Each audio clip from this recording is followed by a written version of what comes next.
Hey, my name's Cole McRae, and this is Beyond Keywords, the advanced digital marketing podcast. Beyond Keywords.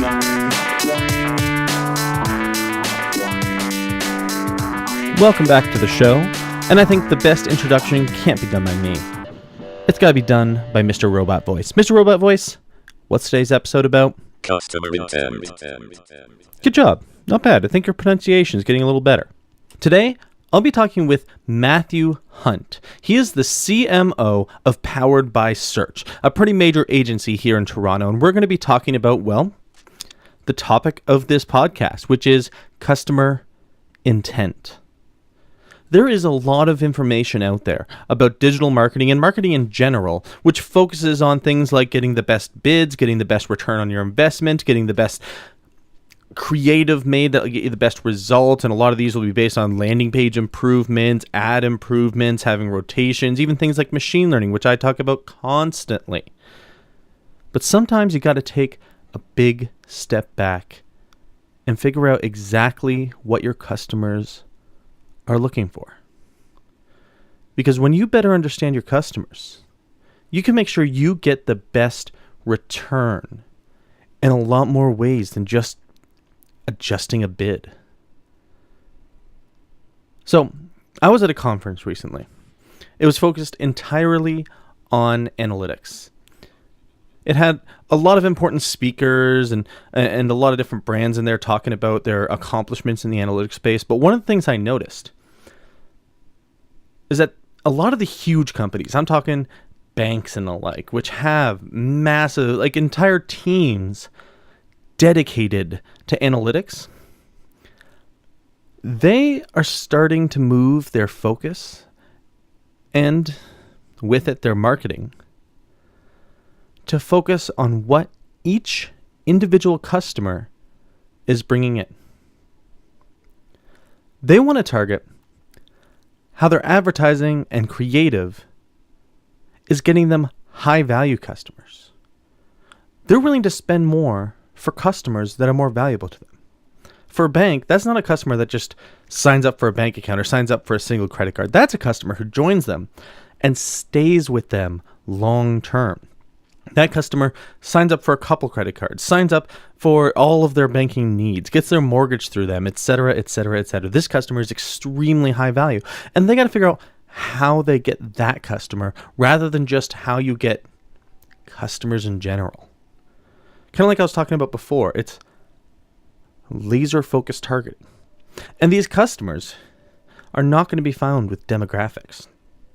You could go after men aged blank to blank and try to get the best results, and that's just not going to work.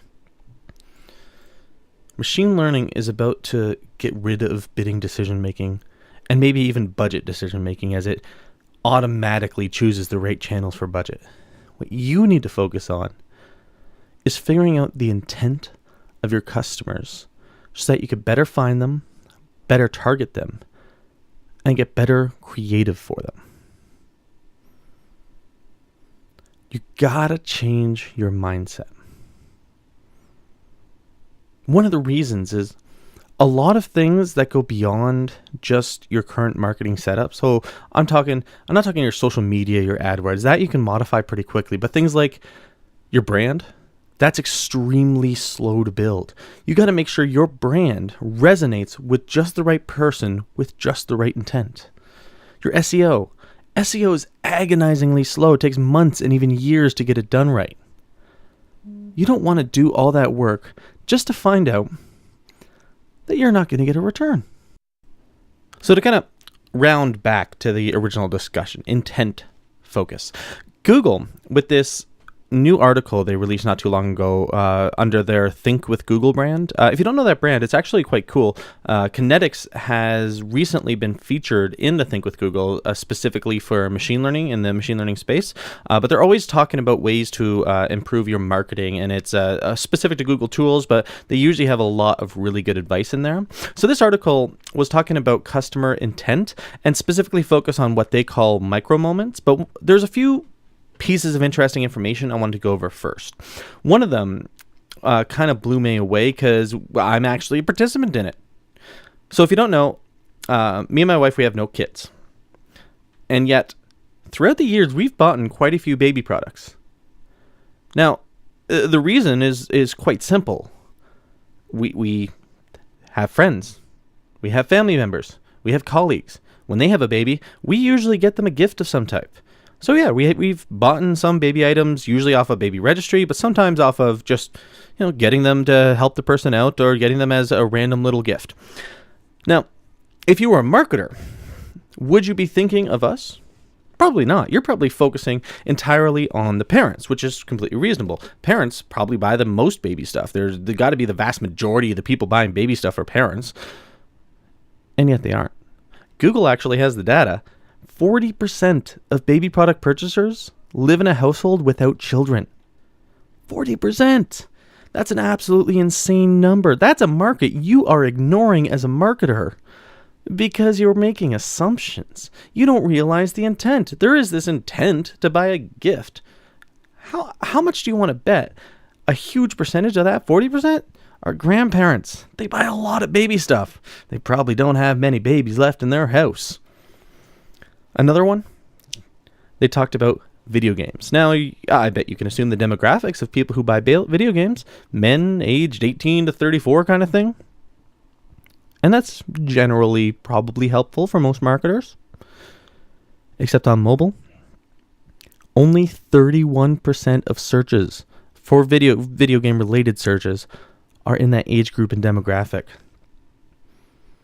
So you got to figure out the intent first before you start figuring out demographics. We've been talking about personas a lot in this podcast, and they are absolutely essential.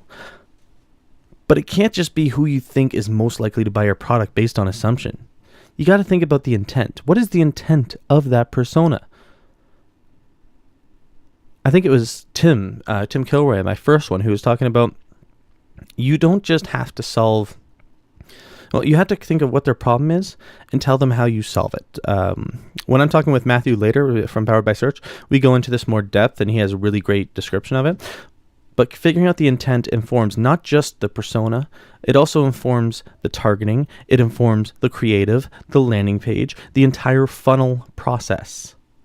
Now, of course, keep in mind you got to have attribution in there, but you know what I mean.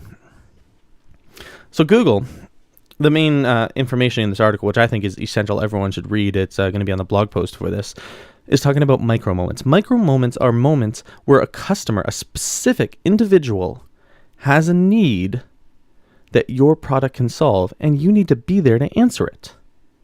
The example they give is home hardware, I believe.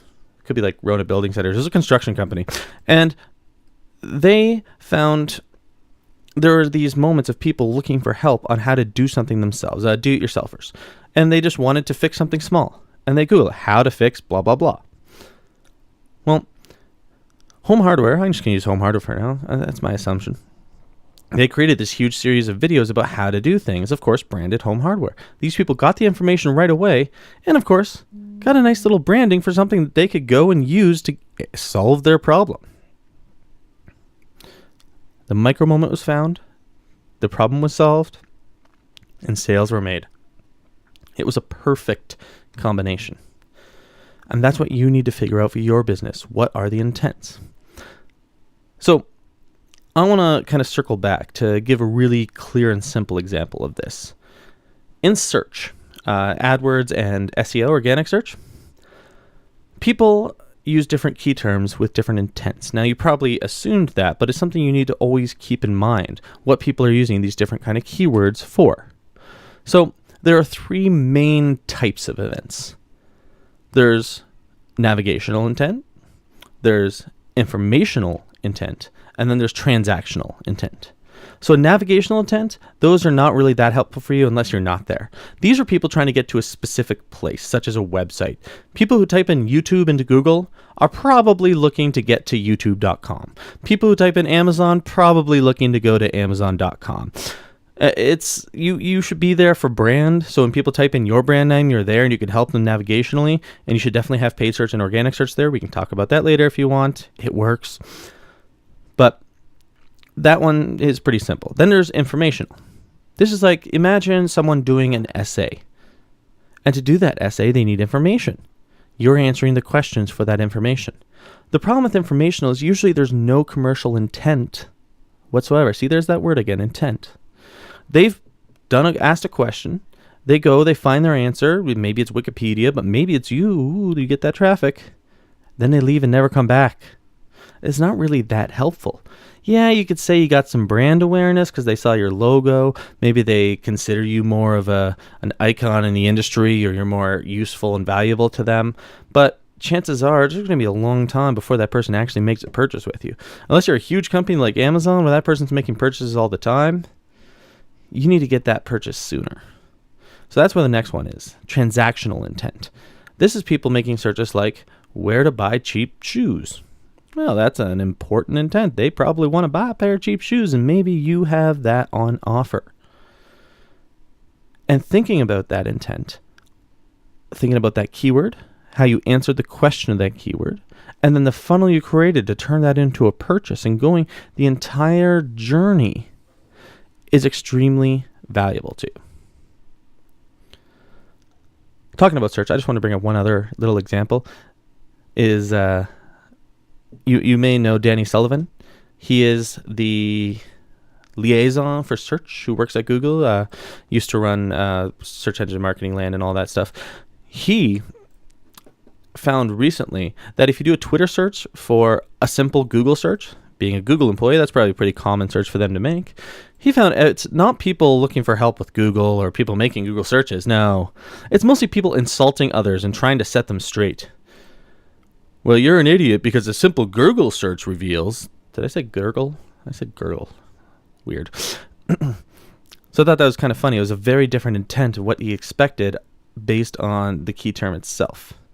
And that's what you got to start thinking too, is when you look at your keyword research and you're doing SEO research specifically because that takes so long, what are the intent of the keywords themselves? There may be a whole lot of traffic potential for something, who cares what the term is, and you may discover, but it's informational. It's a whole bunch of teenagers doing school projects looking for that information. It's a whole bunch of people just looking for basic information. If you do how-to guides might help with the micromoments if you do it just right.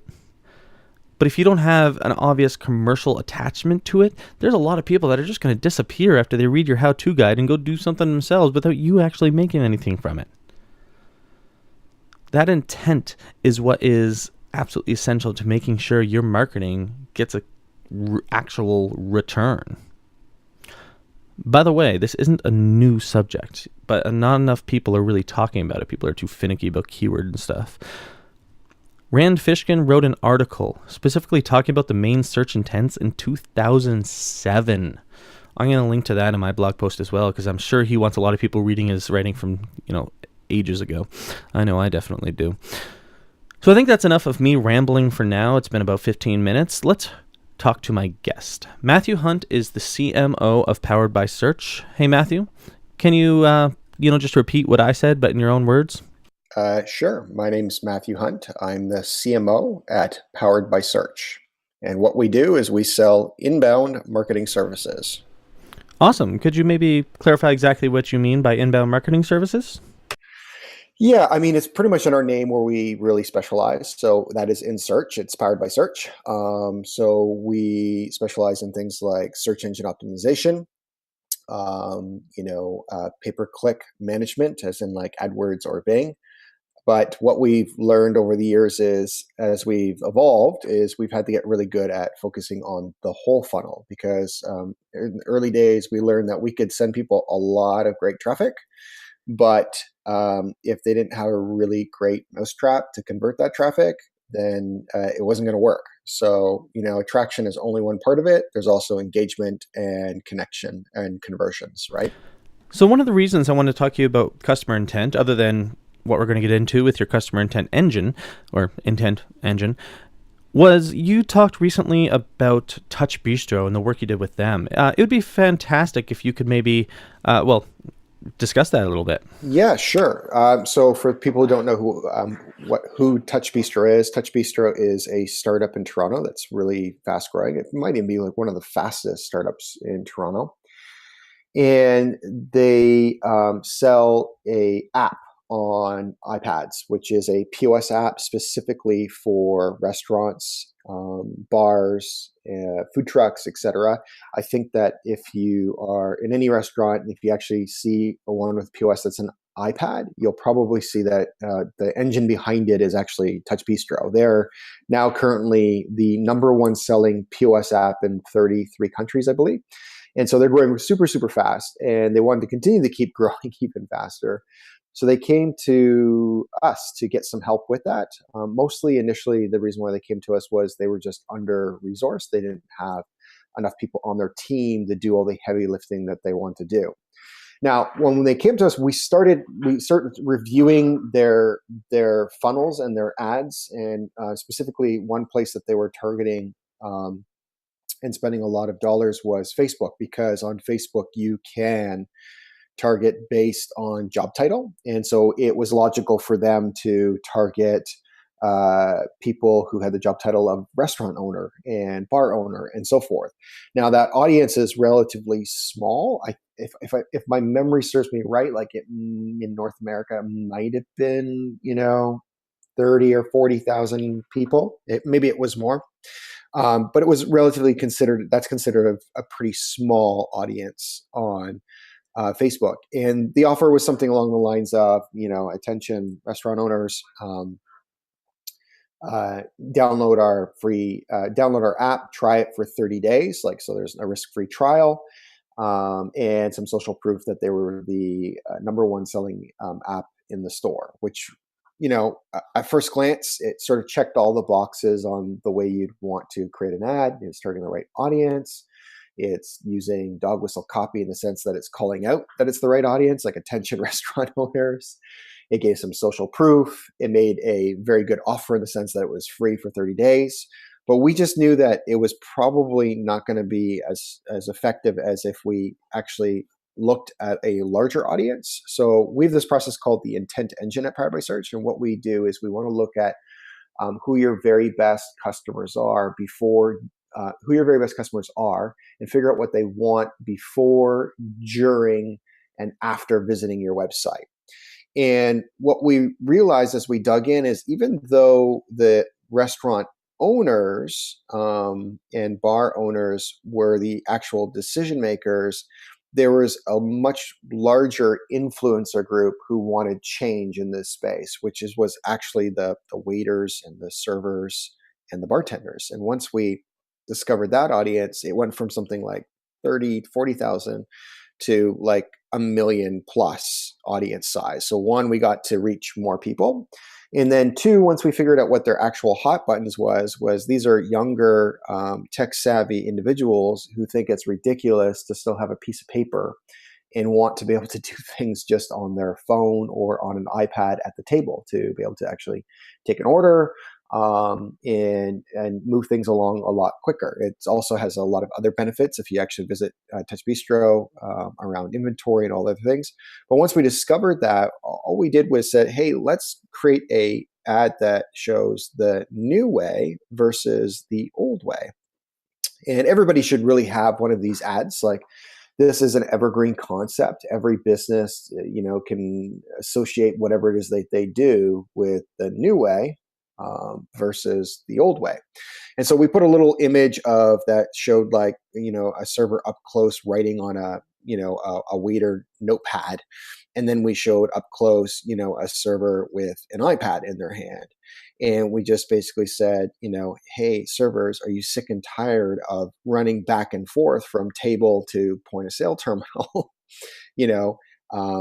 Tag your boss below to show them there's a better way. And then it had some copy along the lines of like risk-free trial and so forth. And basically what happened was, we increased leads by 200% at the end of the day, to make a long story short. And that happened because we're targeting, the actual influencers, as well as we're being really clear about what the hot buttons were, what were their frustrations, and what is the aspiration that they want to move to. And having that in the ad is what made it work really, really well. So that's an example of, intent-based marketing at the end of the day, and making sure that you're targeting, one, the right audience, two, at the right place with the right message. I think you hear like AdWords and Google talk about that all the time: right place, right person, right message.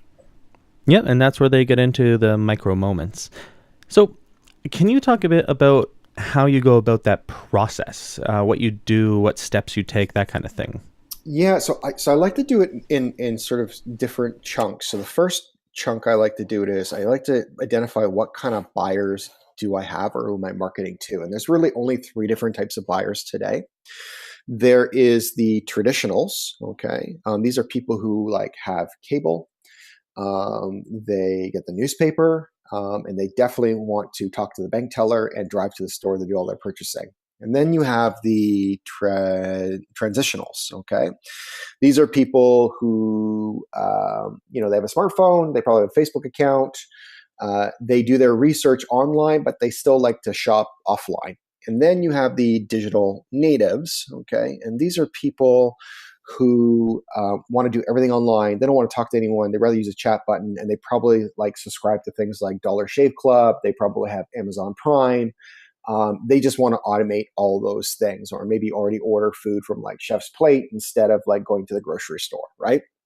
Now, it doesn't matter who your audience is, and some businesses have to market to all three, but you need to understand when you're setting up your campaign, which type of buyer are you marketing to. And age doesn't really matter. I'll give you an example. My brother is relatively the same age as me, and he would definitely be a traditional. He does not have Facebook.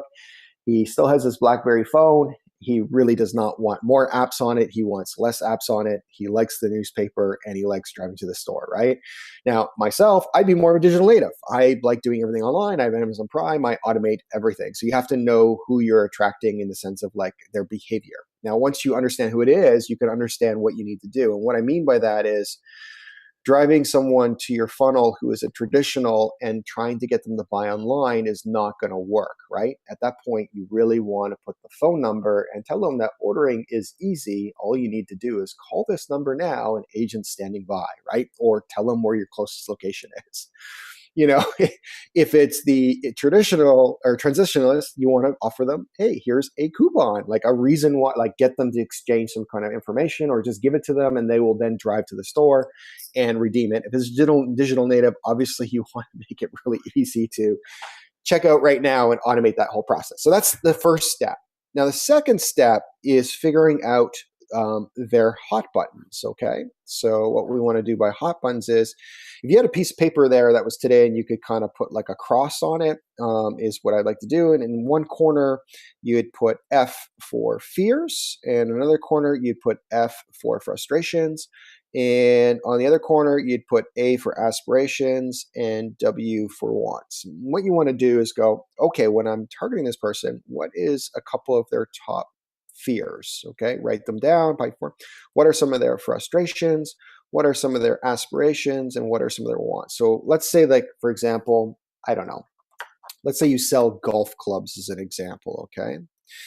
And I'm not a golfer myself, but let me maybe write down something of mine that would be a fear. So my buddies invite me to play golf with them. I'm not a golfer. My fear is, okay, here comes the razzing. I'm going to go play. I don't even know how many rounds are in golf, 10, 12, I don't know.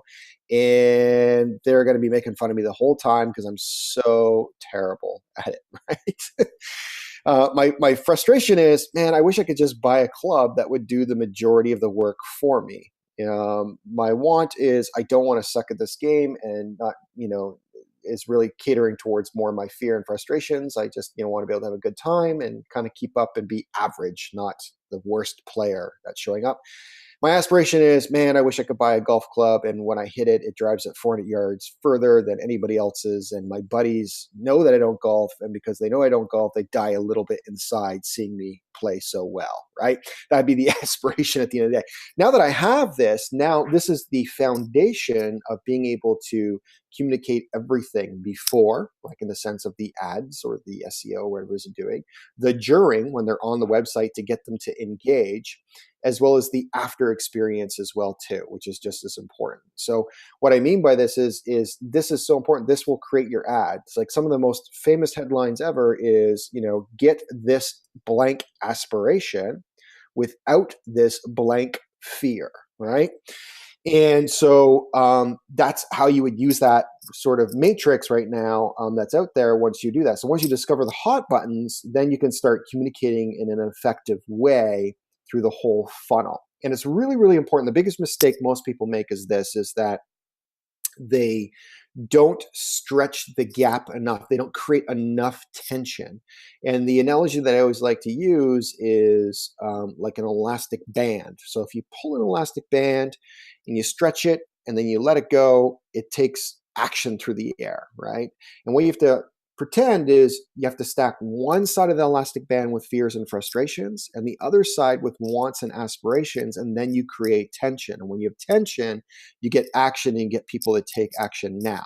But what I've noticed a lot of brands and companies and marketers do who are maybe not so experienced is they'll really focus on all the wants and aspirations, or they'll really focus on the fears and frustrations, but not both at the same time. And then it doesn't create that transformation at the end of the day. And that's really what we're trying to get people to do, is take transformation. And so you got to get those hot buttons right, and you got to get who you're marketing to. That's the first two steps. I guess that brings us into another simple question. How do you better understand those customers? My favorite way of kind of figuring out who they are and what makes them tick is I don't really like going into new market spaces where you're a brand new product. So generally speaking, most successful businesses, there's already proof that people are buying this. Generally speaking, it's a generalization, but assuming that there's people who are buying this, there will be reviews online already at third-party sites. And I love to go and dig into those reviews and see what people are saying. What do they like? What do they dislike? And that's going to help you really quickly understand what their hot buttons are, right? That's a great way to discover what's making them tick. Seeing another great way of doing it is if you have a competitor brand, if they've actually got video testimonials where they've recorded the hero journey of people, you can go in and hear their words on camera as they're being interviewed of what they liked and didn't like, or what their before state was, right? Because that's what people are looking for. They're going, here's my before state. I'm frustrated. I have fear of this. And they buy it. And the reason why people buy anything is they buy an outcome. They want an after state that is positive, right? We're very selfish at the end of the day as individuals. We always want to move away from pain and move towards pleasure. And so if you can articulate that journey for them, that transformation for them, to basically describe their problems better than they can describe it themselves, then you are starting to build trust. And when you have trust, you can then start, acting more like a lawyer or a doctor and just prescribe at the end of the day. Does that make sense? And the only way you can get that is by knowing these hot buttons and by being able to use the words that are in their head. They almost have to feel like, oh my goodness, this guy's reading my mind, right? How is that possible? Well, we all know it's possible through the magical power of the internet. Can you maybe explain how you go about using that magical power to target these people at the top of the funnel? Yeah, well, each channel and platform has a different way you can target people. And today it's pretty sophisticated and pretty great to do it that way. So, here's the thing that people need to understand is they greatly underestimate how many creatives and landing page funnels they want. There's two ways you can do marketing today. You can do it the old way, which is one-to-many, or you can do it the new way, which is one-to-one. And one-to-one always works better at the end of the day because it's personalized and specific to those individuals. And what I mean by that is, let's take a look as a makeup consumer. Does a 21-year-old college student, right, buy makeup the same way that a 35-year-old stay-at-home mom does, or the same way that a 70-year-old grandmother does? Absolutely not. But yet most of these platforms allow you to choose based on gender, age, all kinds of different demographics as well as psychographic behavior, right? And they can even tell whether someone is a student or not on Facebook, or on LinkedIn, or a lot of things on display and media buying in general. So not taking advantage of that and doing a very personalized one-to-one funnel is a huge mistake in marketing. And that's what we notice a lot of brands make that mistake with, is they're trying to do what they're used to doing, which is the old way of doing things, which is radio and television and print, where it's one to many, and it's where kind of spray and pray, and you just spend a lot of money and hope that you can get your brand out there enough. But online, you really don't need to do that. You can be super laser focused, which works a lot better. You're right. It most certainly does, at least in my experience. Can you maybe talk about some of the ways that you've dropped the ball in terms of using this kind of strategy? I think everybody's had campaigns that don't work, but from my experience, when they don't work, it's usually because the frameworks weren't followed. So what I find is, if you actually follow a framework like the intent engine, you don't have to follow that one. There's lots of them that are out there. But if you follow one and you really get to the gist of what's making people tick and what's important to your customer, then you'll probably find your way. Like, if I look at the history of failed campaigns personally, or even for clients, it was always because we skipped that step, or didn't at the time even have necessarily a framework. Like, when I started out, we didn't have a framework, and sometimes things worked and sometimes things didn't. And it was because we didn't actually figure out what the customer wanted before, during, and after. Because if you just figure out what your customer wants and give it to them, trust me, they're going to do what you want them to do, right? Like, the end. And I even look at it like a personal example. I'll give you an example for myself. It was it'd be about 2 months ago now. And I had written a Facebook creative for our own digital marketing agency, and I put it out there. And my partner, super smart guy, Dev Basu, had saw it, and he grabbed me and he said, "Hey, Matt, did you use the intent engine on this?" And I knew what he was doing, and I slapped my forehead. And I was like, "Oh." And I went and looked at the ad. It was not performing, and I didn't follow the process. It wasn't focused on the hot buttons. It didn't, it wasn't describing someone's problems better than they described themselves. It wasn't teaching them how to buy, what to look for, and what to look out for. And it wasn't creating any kind of transformation whatsoever. But then I took our framework, someone like myself who's experienced 12 years doing this stuff, and this is only a couple months ago, and I used the framework, rewrote the ad. The relevance score went from 5 to 9, immediately started strolling in leads right away, and started working really great. So it just shows you that it's about using a framework and a process to do this stuff is what drives success. It's when you don't do this stuff and you just haphazardly throw things up, is usually when you get in trouble. No one wants to get in trouble. How long does your process usually take? Let's say you're using your intent framework. Is that pretty quick? How many days, weeks, months does it usually take to best understand what they're going after, what the intent of the customer is, et cetera? You know what? That's a really great question. So it can vary depending on the knowledge of the business. There are some clients that we work with, and they know their business very, very deeply and very intimately.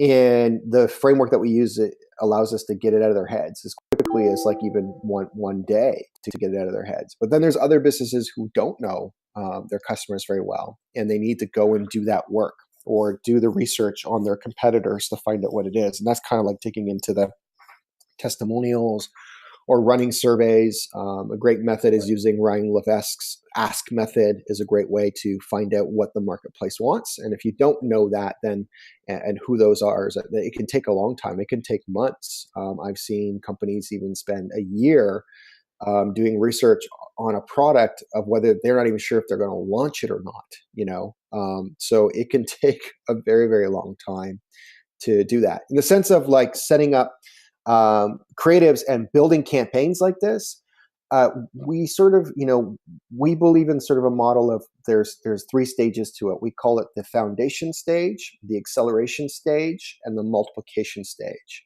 And so the foundation stage is all about planning and getting things on paper. We believe that if your marketing budget is $1, let's spend 10 cents of that $1 making sure that we have the right plan. Let's validate it on paper.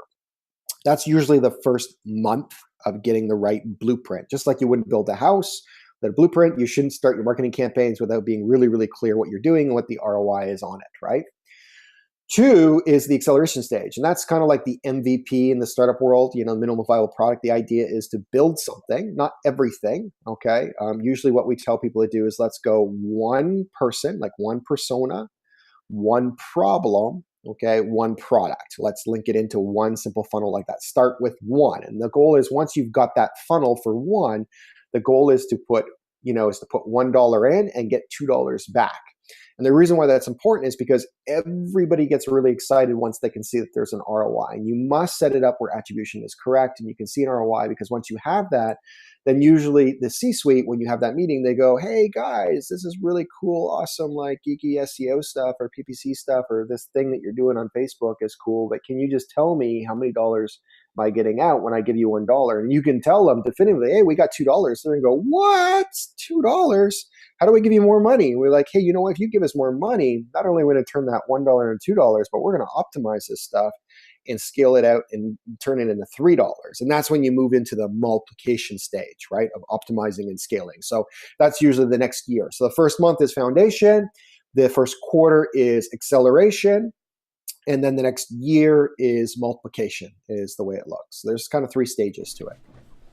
Let's get into a kind of fun bit, one of my favorite bits. Can you talk about some of the tools that you use, some of the tools you find really helpful with this intent engine or with finding customer intent in general, as well as acting on it? Yeah. So, I mean, we have access to so many tools and use so many tools. And sometimes you have to sub in tools for certain projects. But I guess like some of like my most used tools would be things like, there's the basic ones. So like for SEO, obviously there's the search console. There's Deep Crawl is my favorite, as opposed to like Screaming Frog.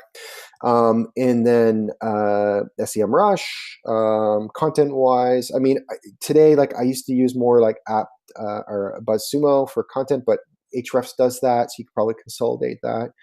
So those are some of the ones there for, AdWords. There's some really great tools, like the enterprise ones is Kenshu, Marin. Optimizer is a good one. Optio is a really great one as well too. If you're doing SMB stuff, probably WordStream. Facebook, AdEspresso, I think is a great tool to manage things.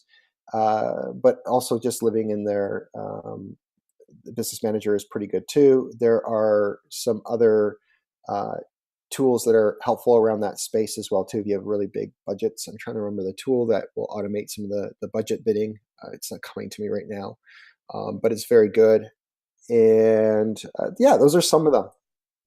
One of the things I talk about often on this podcast is exclusions, and a lot of people are still kind of scared of them. Can you maybe talk about that a bit with how you guys do it?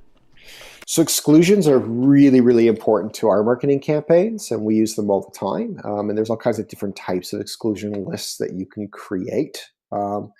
And so, an example would be the way we work with a lot of people is we always kind of try to have at least 3 campaigns set up. In the sense of the attraction model, there's actually probably 6 that you could do, but the 3 foundational ones for attraction in marketing, because sometimes when you get into the other ones, it seems more about customer success or creating an ambassadorship.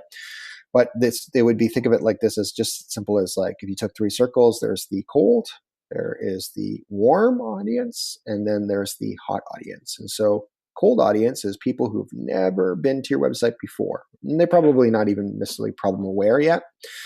Warm audiences are people who have been to your website, but they haven't purchased yet. And hot is people who have bought from you before, or at least are in your marketing funnel, right? And each one requires different set of marketing. So for us, like if you visit our website, you can actually experience our retargeting funnel this way. We use sequential type retargeting. And what I mean by this is we use the exclusions from each one of these groups. So obviously the warm and hot audience is an exclusion on many of our campaigns in like LinkedIn and Facebook, et cetera, in the cold campaign, because I don't want them being over there. And vice versa, the hot is an exclusion to the warm campaign. Now, within each one of these campaigns, we actually serve up a different offer plus different hot buttons each week, and we go through a sequence, I believe, of 12 weeks, so which is 3 months. If you don't engage after 3 months, we kind of consider you to go back to the cold audience if you re-engage, right? So, but we'll actually make a different offer because we don't know which one is going to get your attention, and we also know that banner blindness and ad fatigue is a real thing, and therefore this way you're seeing something new as well each week. And we know, like, when people reach out to us, even if they don't engage to it, like, we constantly are getting compliments like, holy, you guys actually practice what you preach. Like, your stuff is dialed in. And so even if people aren't acting on it, they're definitely seeing it. And you want that awareness and impressions that are there. So sometimes you can't necessarily always measure this, but as you ask your customers, you should always be asking them, how did you find us? What did you like or not like about there? And you start hearing this, you start connecting the dots. You're like, there's a pattern here. I spoke to 20 people this week, and 6 of them mentioned our ads and feeling that they were dialed in. Even though they didn't engage with the funnel, I'm like, this is not going off. This is staying on. So that's kind of an example of some ways that you could set up different buckets and exclusions. One thing I noticed is that when I went to your website and tried to download something that you offered, I was not able to put in a free Gmail email account. I had to actually use a company email to get, well, basically anything that you offer. To me, it sounds like you are trying to exclude people who are just kind of tire kickers, people who are just marketers themselves, just looking for tips and not actually looking for an agency. Is that what you're going for? That's exactly what we did. We made a strategic decision exactly that, to get rid of marketers or people that wouldn't be qualified, because we mostly focused to the Fortune 1000. And so by removing the free email option, it blocks most of them. And when we did the strategic, because we reviewed like all of our sales and all of the deals in our sales pipeline over a long period of time, and we looked at when we had a free email address, how often did they turn into a deal, and it was pretty much zero. So we just said, sometimes less is more. Here's the thing that most people don't understand with marketing. It's just as important, like everyone knows it's important to attract people in your funnel, but sometimes you need to make it just as important to repel the wrong people. So this is where you don't end up becoming beige and you end up using dog whistle copy and being really, really specific, but repelling is just as important as attracting. And I think that's a mistake that a lot of companies make. That's true. A lot of them do make that mistake. So thank you for coming on the podcast with me and having a great conversation. I guess for a last question, can you maybe tell people how they can find you, who you are? And basically, is there anything you want to plug, Matthew? Yeah, I mean, if they're interested in getting some help with digital marketing, feel free to go and visit our website, poweredbysearch.com. And if you want to reach out to me specifically, I'm totally happy to answer any questions that people might have. I am on the interwebs. You could probably search by name, Matthew Hunt, or if you go to LinkedIn, you'll find me there as well too. Matthew Hunt is probably the best place to message me. I'm also on Twitter and Facebook. I keep private for just friends. Thank you so much for coming on the air, Matthew. I really appreciate it. Everyone can go check out their site, poweredbysearch.com, and check out colemcrae.com/podcast. I don't know why.